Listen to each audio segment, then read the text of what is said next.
Ralphie, speaking of heartbeats, nice segue to every heartbeat's true for the D's. So the D's Grundy experiment goes kaput. So it's Grundy to Tom Fullerton, who didn't play a lot of ruck last year, to be honest, for Brisbane. Harms and James Jordan go, which trips depth. Harry Petty, it's probably 12 months, and then he moves on, even though he couldn't get a deal to Adelaide. But Billings lands. Lockie Hunter 2.0, unwanted at his previous club, high talent, a left footer who can play midfield or half forward there.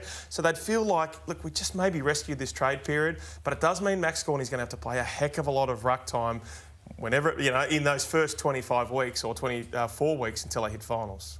Yeah, it's going to be a big drop away if Max Gawn doesn't play. I like what they've done. I think McAdams can seriously play. He's going to add a point of difference. Jack Billings is an interesting one. I do think he's still got some good footy. I mean, he's 2017, 2019 through that period. He had some really high-rated years.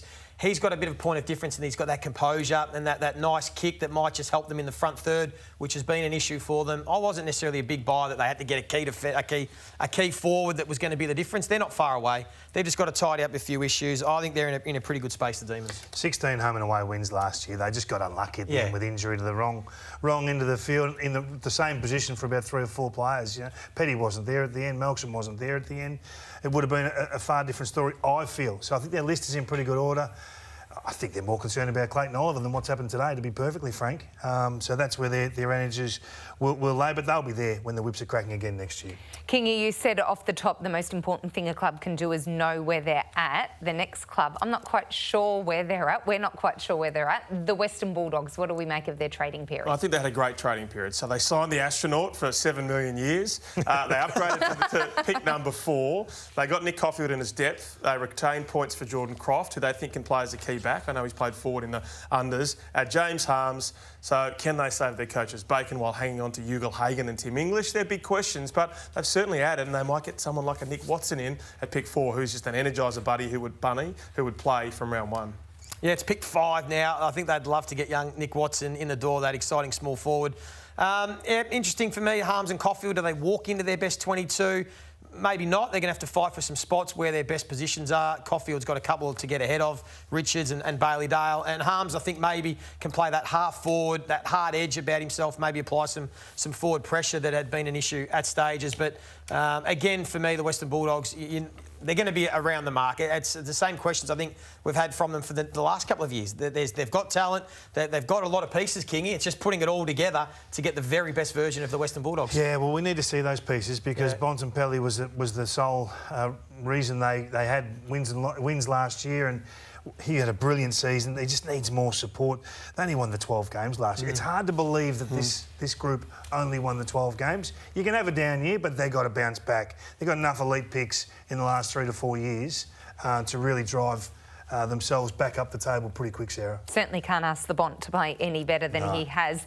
North Melbourne, probably the headline to come out of this is their incredible draft picks, 2, 3, 15, 17 and 18. That's going to be very nice come November 20. That's correct. They've got big decisions ahead. I think the West Coast will, in the end, ship their number 1 pick. We'll talk about them in a second. So they got those picks. They had Zach Fisher, who can play half-back, half-forward or wing. They got Dylan Stevens, who they think can play multiple positions, Biggie Nguyen and Toby Pink, who was the best defender in the SANFL this year. So Clarko's got some extra magnets to move around the board. Love to see a full season out of the warlord, George Wardlaw. So much young talent, they just got to coalesce it.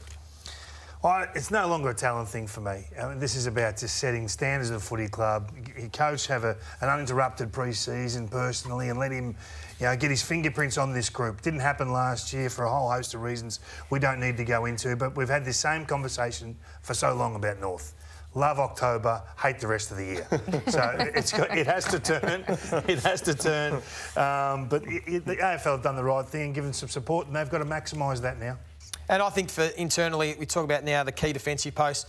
I'd love to see Charlie Comben be their key defender. I think they can turn him into that 200-centimetre tall back. I think you've got to stick with Coleman Jones to support Nick Larkey as that second ruck forward option. Tristan Sherry taking the number 1 mantle. And as King said, there's enough talent through that midfield now. They'll get some more in the door. It's just about building the right standards and the right way to play. And it won't be far away before they start to really spike. If you were North, would you trade up to pick 1? Yes, I would. I think they've got enough talent. They can go a bit like what the Giants have done and go and specifically target someone. And I think Harley Reid getting that match winner type would be perfect. Because the West Coast Eagles have pick 1, but then they don't have another pick until 23. So is it a quantity issue where you need to get more talent through the doors, Ralphie? What do you think they'll do? I've got no doubt that they will consider offers. Hawthorn offered, I think it was 4 and a future first rounder in Brockman. That wasn't enough. I think North Melbourne won't offer 2 and 3, but they'll offer, say, 2 and 15 and 17. So West Coast get it done?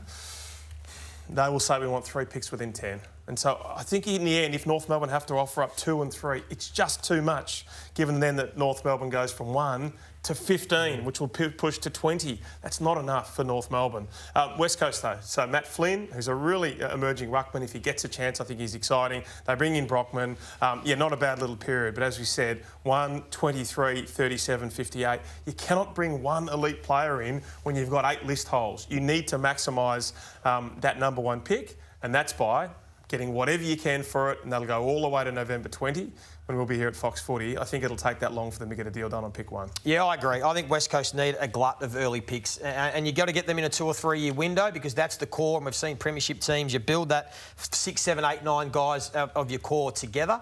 So I think they have to get more draft picks in this draft rather than just go to 23 after taking the first pick. So that's why I think North Melbourne are in the box seat. If I'm North Melbourne, I'm okay to hold on to 2 or 3. I'm not going to give them both up. I'd put it in West Coast hands and say, if you want more picks, you take 3 and 15 and 17. Otherwise, we'll just go with 2 and 3. So ball's in West Coast court. And Melbourne, 6, 11, future first rounder. You know, they're going to get assaulted by many clubs who are going to try and throw lots of things at them. So they'll be sport for choice, but at some stage there, you've got to have a crack at, as I say, maximising their assets. And I think they're very likely in the end to try and hand on number 1. If the recruiting staff at West Coast be under enormous pressure, if they trade a pick 1, would it be seen as a positive with their fans or a walk out the door negative? Well, when you think about what happened this year, so they had the number 1 overall pick and they gave it up, and in the end, Sheasel and Woodlaw. I mean, absolutely amazing. And yet everyone said, no, we love Ginbey and we love Elijah Hewitt. Every West Coast fan said, we've split that pick and we've done the right thing because we've got local kids.